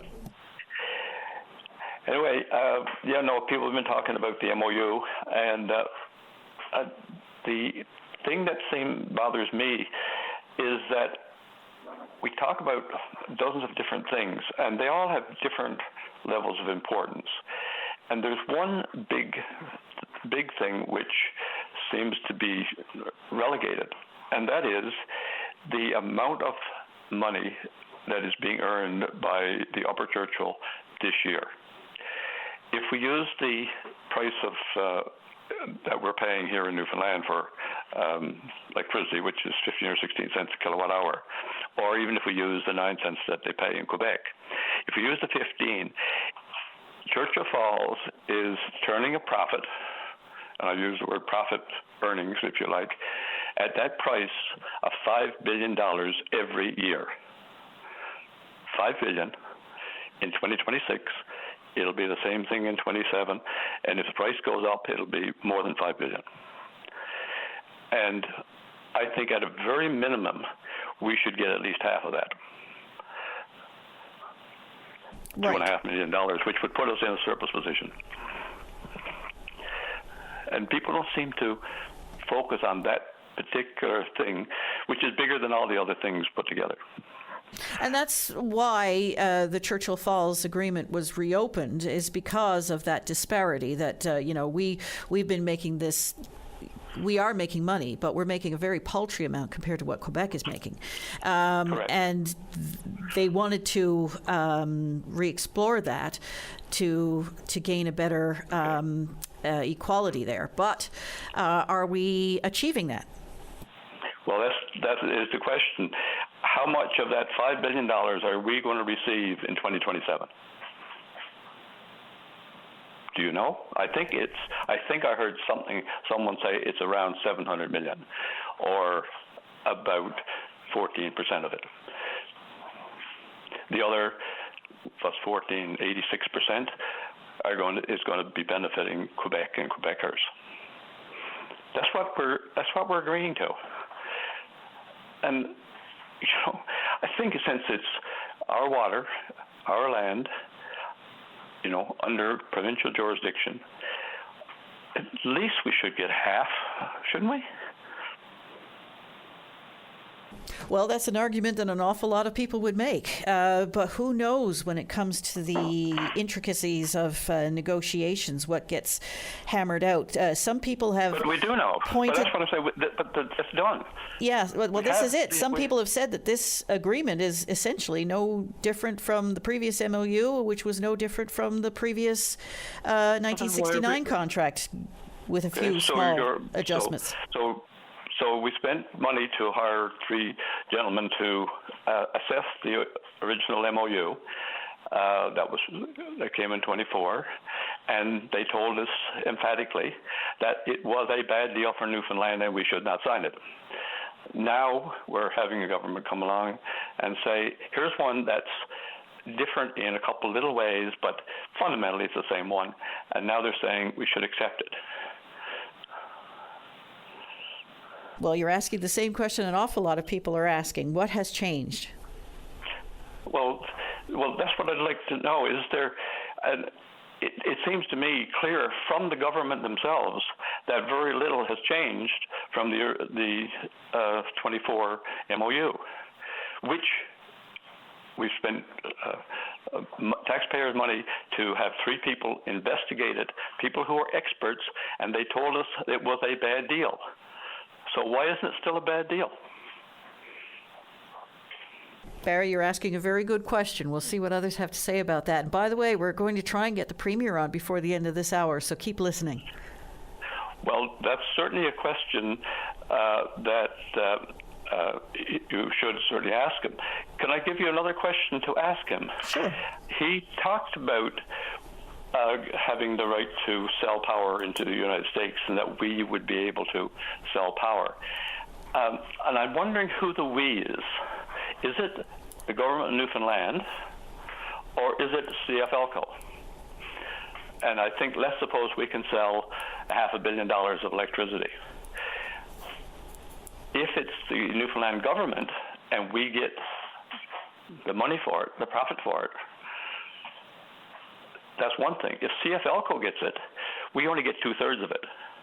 So even of the possibly 10 or 15% that we seem to be getting of the revenue that's there, when we actually try selling it to anyone, 1/3 of that still goes to Hydro-Quebec, because Hydro-Quebec owes 1/3 of CFLCO.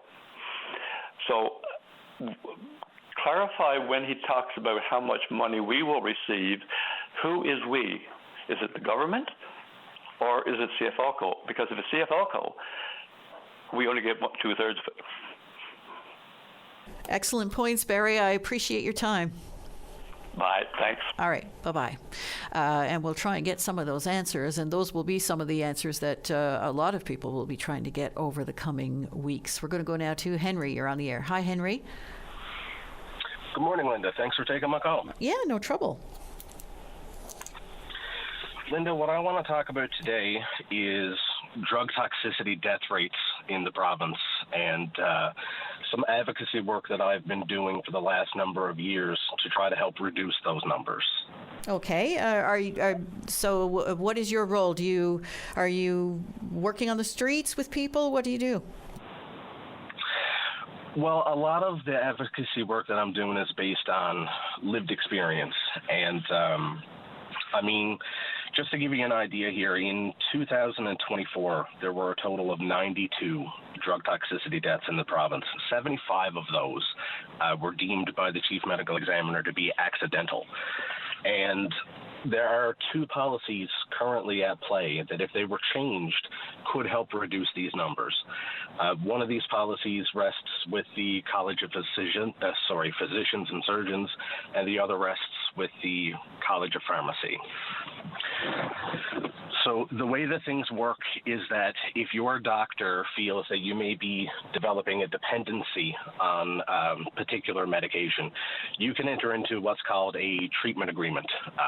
I've seen them also referred to as, just as an example, like an opioid narcotic contract, something like that. The issue is that our College of Physicians doesn't have a policy around these contracts. So there's no framework there, there's no guidelines, there's no requirements. And one of the biggest gaps there is in the information sharing, because there's no requirement to share this agreement with a medical circle of care, whether that be pharmacists, other physicians, things like that. The second gap, the one with the College of Pharmacy, is that currently, when you go and you drop off your prescription, this is when all the medication reviews are done, when you're handing in this piece of paper. And the reviews itself, it is fulsome, I will say. But what the issue is that if you're not picking up that prescription today and you're going back a couple of days, maybe a week later, to pick up that prescription, my understanding is that unless you're dropping off a new piece of paper to fill another prescription, there's no requirement to do those checks again. So there's a gap in information of what happened in the period of time between drop-off and pickup of the medications. Okay, and when we're talking about drug toxicity deaths, however, my understanding has always been through conversations with the Chief Medical Examiner's Office that the bulk of the ones that we've seen in recent years anyway have been with recreational users, and typically involving cocaine, people using cocaine that is either not exactly as they were hoping it would be, or was a lot more toxic than anticipated. No, absolutely. And while that is the case, I mean, that's not necessarily the case for all of these accidental drug toxicity deaths. I mean, when I started this advocacy work back in, I want to say it was around 2022 to 2023, the reason why I started it is because I actually lost my mother due to the gaps in these two policies and the issue of the illicit street drugs and whatnot. I mean, she wasn't involved in any of that. Right. So this would have been what? Overprescription that wasn't suitable to her? What was the situation there? Well, the gaps as they exist now, I mean, there was an issue of drug-drug interactions. There was an issue of medications being prescribed together that, led to respiratory depression. And then, of course, there's the gap in the information sharing where networks are not required to be reviewed when medications are being picked up, and concerns from family doctors are not required to be shared with other doctors. And I had initially thought that CoreCare was going to solve a lot of this because, they were touting it as one unified system. And it's really discouraging now to know that core care is opt-in for private physicians, and it still creates that gap in information sharing. Well, that's a significant gap by the sounds of it. So how can it be addressed? You say you have an advocacy role. Who are you speaking to, and how are you hoping to get that addressed? Well, right now I'm just speaking to members of the community, and to get it addressed, I have a petition that has gone into the House of Assembly, and really what it is that I would like to see is I would like to see a requirement for these treatment agreements to be shared with a medical circle of care. Because, again, to my understanding, if a family doctor has signed one of these agreements with their patients, an ER doctor wouldn't be aware of that. Because the information is not required to be uploaded electronically. And the other thing that I would like to see is to have the medication reviews and the pharmacy network review all conducted when a patient is picking up a medication. A lot of other provinces, that is the standard. And it gives pharmacists a greater knowledge of the most up-to-date information. And one of the most frustrating parts for me is that for a lot of people that I talk to, they say that this all sounds like common sense. And a lot of people are surprised of the way that we do things here. But I've been working on this for some time, and I've been trying to get some change on this, but it doesn't seem like I'm able to accomplish what I'm setting out to do. Well, Henry, thanks for raising this. Let us know how you make out with this petition and whether you get anywhere in your advocacy on making the necessary changes here. And I'm very sorry to hear about your mother. I appreciate your call today. Thank you. I appreciate that. And thank you for having me on. Okay. Keep us up to date. I will. Okay. Bye-bye. Bye. We're going to take a very short break. When we come back, we hope to speak with you. The Tim Powers Show. Join the conversation weekday afternoons at 4 p.m. on your VOCM. And we are back. We're going now to Walter Tucker. You're on the air. Hello, Walter. Hi, Linda. How are you?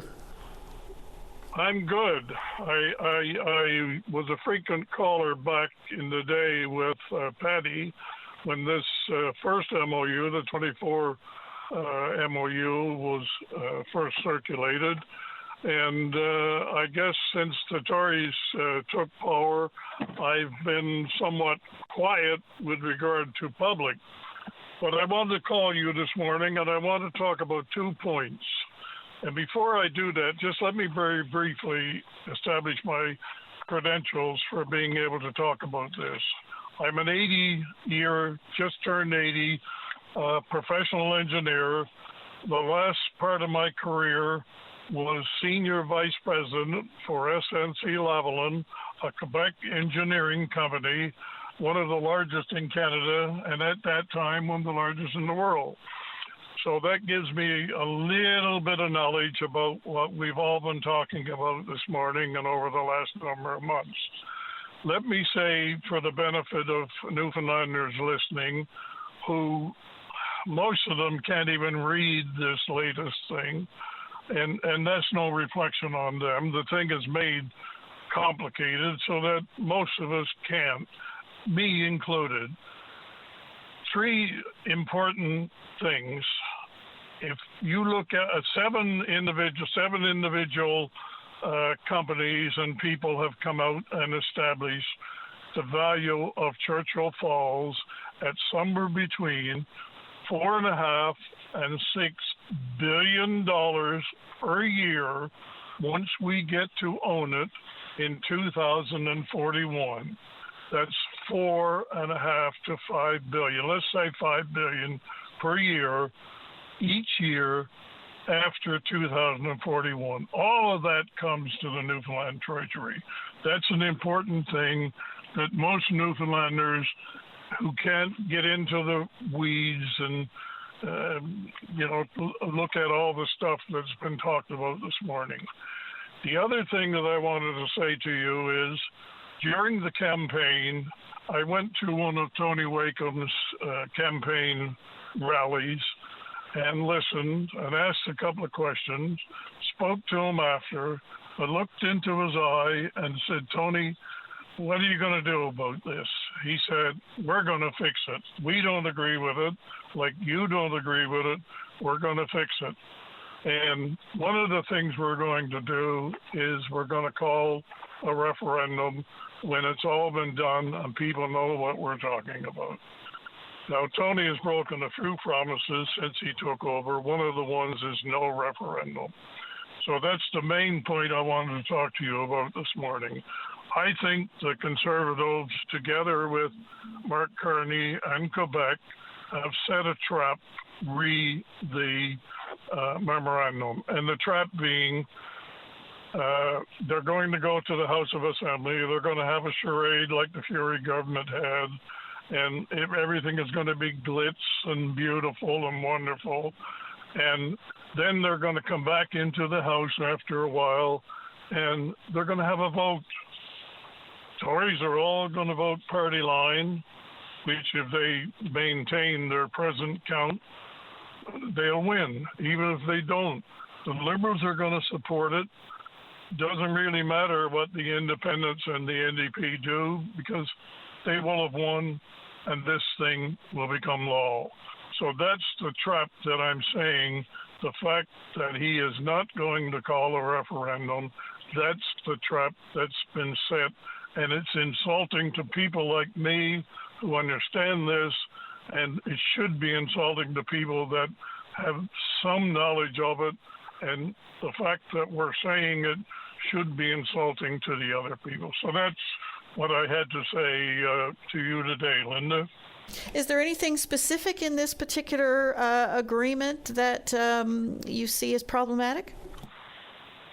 Oh, there's all kinds. I just read this morning David Vardy's, and I know David Vardy well. I read all the stuff that Greg Roberts wrote over the last while. He spent 18 months of his own time and money and put together an unbelievable story and critique of the last MOU. And it was all very believable, and I think helped to have the last one reviewed. Are there lots of things?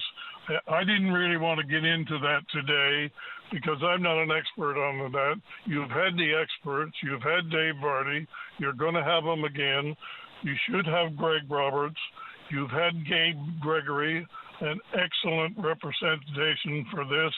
Gabe Gregory knows a whole lot about it all. He's done all the numbers, and I think he talked to you. One of his parting words were a few politicians should not be making a decision as something as big as this. And the big is the $5 billion I just mentioned to you. So, no, I don't want to talk about specifics. If I were sitting, I'm in my car now. If I were sitting at my desk, I could give you 20 right off the bat. So, Walter, I appreciate your time this morning. Thank you very much. I understand you're having the Premier come on. That is the intention and the hope, yes. Okay, you're going to ask him some questions? I will in the limited amount of time that we're going to have. Okay, well, a very important question is in relation to the referendum and what I just said to you, that he can't possibly lose this if he does what he's planning on doing.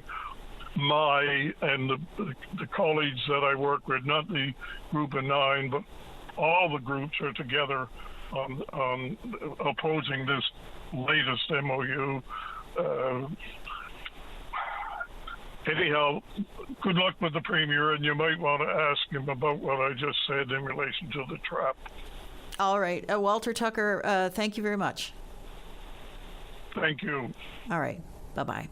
And your thoughts on that, you're welcome to give us a call. We are hoping to hear from the Premier in the last few minutes of the show. So what we'll do now is we'll go to a break and see if we can arrange to get the Premier on and answer some of the questions that have been raised here this morning and some of the other outstanding questions surrounding this particular deal coming up right after this. And we're back. Linda Swain in for Brian Callahan on VOCM Open Line. And as promised, we have with us right now Premier Tony Wakeham. Hello.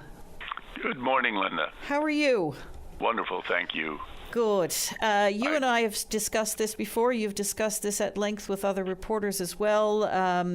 But more information now coming to light, and people as they dig into the documents, looking at it and asking questions surrounding the new Churchill Falls agreement. And one of the questions that's being raised now is this ability that we are going to have to wheel power to the U.S. What does that mean, and what will it look like? So, we had no ability prior to this. So now we have guaranteed a total of 985 megawatts of guaranteed total transmission portfolio into external markets. And that's an important part of this agreement. And when we talk about that, we talk about being able to access markets in New York and New England. And for the first time, it's not about us selling into the market at a price. We're selling to Quebec, and they're going to turn around and sell into that market at a higher price. We're actually getting access to Quebec's markets. So we're taking a share of that transmission line going into places like New York, and we're going to get the very same pricing that Quebec would have gotten, or that Quebec gets. So that's part of this, and then there's other options. There's a whole portfolio of transmission that allows us to do different things in different ways, and that's part of the flexibility and the optionality of this entire contract. But of course, for me, the ultimate goal is to turn around and talk about not selling, but how do we use all of this megawatts of power that we now have in our province, because that is one of the big things in this deal when I talk about optionality. And we talk about the fact that, when you go back over the last decade, Quebec's mining industry in the Labrador Trough has gone up by about 125%. Ours only went up by about 30% in the same trough. And why was that? Because we didn't have power. And now we are going to have the power. We're going to get the transmission line built over to Lab West. But we will have the power and the optionality to decide whether we want to use it or to sell it to Quebec. And the actual power that we have, we can actually sell that to Quebec at 150% of the PPA price at the time. Or we can decide not to sell it and use it to build our own industries, whether that be more mining, whether that be data centers. And we always have that flexibility, and we could sell it to Quebec, we could take it back, we can use it for a while, we can resell it, but every time we do that, Quebec will still have to pay 150% of the PPA price for that power. That's the optionality that this agreement puts forward. Back to the U.S. markets and the external markets for a moment. One of our previous callers asked the question, so who is actually accessing that power? Is it CFLCO or is it the Newfoundland government? Everything will be sold through CFLCO, obviously. So that means we will get 2/3 of the price because Quebec also has everything we sell into the marketplace is always negotiated in that. But our prices that we put forward, our modeling that we're using shows exactly what we're getting as a province. Now, questions have been asked, and you've answered them at length about this referendum. That's starting to gain more traction among some of our listeners today, people asking why no referendum is going to be held. Well, part of this project, what makes this so special, is that it's not just a deal now between two provinces anymore. It's a partnership with the federal government, Quebec, and ourselves. And the federal government right now, we find ourselves as a country with a neighbor to the south who's been putting tremendous pressure on in terms of tariffs and all of that. But what the Prime Minister has done is to say we're going to build Canada up so Canada can truly be and promote its products and sell them to the world. And that's why they've talked about Build Canada Strong. They've talked about a major projects office. The federal government is investing billions of dollars into the Canadian economy to grow our own industries, to build our own industries. And we have an opportunity to take part in that. And that's why, there was a sense of urgency to get this done. The federal government wants to get these deals moving, wants to get this projects moving, and that was part of that whole discussion. And that's why I know there will be people disappointed that we're not doing a referendum, but that's why we're going to open up the House of Assembly and give all 40 members an opportunity to talk about this, to ask questions about this, and we will make sure that we have the appropriate people in the House of Assembly to be able to answer all their questions. A major feature of yesterday's cabinet shuffle was the fact that you are taking Leila Evans some of the responsibility off of her shoulders of the health department, and now so she can focus on Labrador, in particular Labrador and Indigenous affairs, and you've got her leading a team, a Labrador team, that's going to be talking to people on the ground in Labrador about what's to come and what the priorities are. One of the questions that was raised earlier in this week came from the mayor of Happy Valley Goose Bay, and they saw the benefits of the Muskrat Falls development, and they've seen some pretty serious socioeconomic downfall from that as well. And they want some of those infrastructure needs that they have, those social needs that they have, addressed. Is that going to be something that's on your priority list? Have you been talking to the mayor? What's going on there? Absolutely. I've spoken with the mayor on a number of occasions. As a matter of fact, I have a call this afternoon, again, with the mayor and council. But it is extremely that. It is important for me that when we do major projects and we develop major industries, that will have an impact on people who live in communities all over the province of Newfoundland and Labrador, that we make sure that as part of this, we have the communities involved, that the community benefits, because that's a key part of this. The community has to benefit. The benefit can't simply be for the provincial coffers to get all this money coming in to the provincial coffers. We need to make sure that we develop the infrastructure in the communities that are going to be impacted, and infrastructure and social economic conditions around affordable housing and all of those issues that we know exist out there right now. And that's why Minister Evans is going to lead this team, and we're going to make sure we consult with all the stakeholders in Labrador and make sure that what we do here, let's talk about what the opportunities are for their communities. Let's talk about what their needs are when it comes to infrastructure and other things that I just talked about. That is such a critical part of this and so important to me to start to get this moving. And we're going to keep it going in the same way we committed to in our Blue Book, to talk about that strategic plan for Labrador. And that's exactly what we're doing. But one of the things that came out of this deal is, of course, the third line to Labrador West, and that's being welcomed by industry and municipalities in that region of the province, so that we can build up on the mining industry there. But we have the coast of Labrador as well, and right now the communities all along the coast are reliant on diesel generation for power. Is that something that we can think about or will be prioritized over the coming years in getting a line to the coast of Labrador? Well, I think that's all part of when I talk about a strategic plan for Labrador. That's all part of that because Minister Evans, as you know, is from the north coast of Labrador and certainly is well aware of the challenges that we face. And I think it's going to be important to talk about all the transportation issues of access in Labrador. We've already got challenges, as we know, with the cost of airfares and stuff, but it's the regular transportation, the road transportation, the electrification of Labrador, which is something I've committed to doing, and all of that is part of this strategic plan, and that is why this deal has gone from a 36 net present value to 49 billion net present value. And when we look at the cash over the next life of the contract, we're going from 225 billion to 273 billion. And it's important for me, it's important for us that we turn around and make sure that future generations of Newfoundlanders and Labradors, that we can grow and build new industries, and we can grow our province.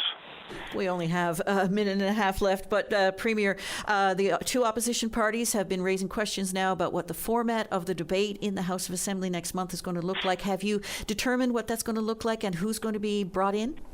And that will be, we're having those. I want to bring in a lot of people into the House of Assembly to make sure we have a full and wholesome debate. And the rules of that debate will be worked out between the House leaders and the House of Assembly, and that work is ongoing as we speak. Premier, I know you're a busy guy. We do appreciate your time. Thank you very much. Oh, thank you, Linda. Bye. All right. Bye-bye. And yes, unfortunately, we don't have a lot of time to explore these things a little bit further. I hope I've touched on some of the main points that have been raised during the course of this show and over the last number of days. And no doubt there's going to be plenty more questions coming after this as well. That's it for us for today. I want to thank everybody for their contributions to the show today. I'll be back on Monday. Brian is taking another day to gallivant around, I guess. That's a word that my mom used to use all the time, and I love it, gallivant. Anyway, he's going to be gallivanting, and I'll be doing all the hard work on Monday. So do join us then. Thanks, everyone, for your contributions. And by the way, have a great weekend.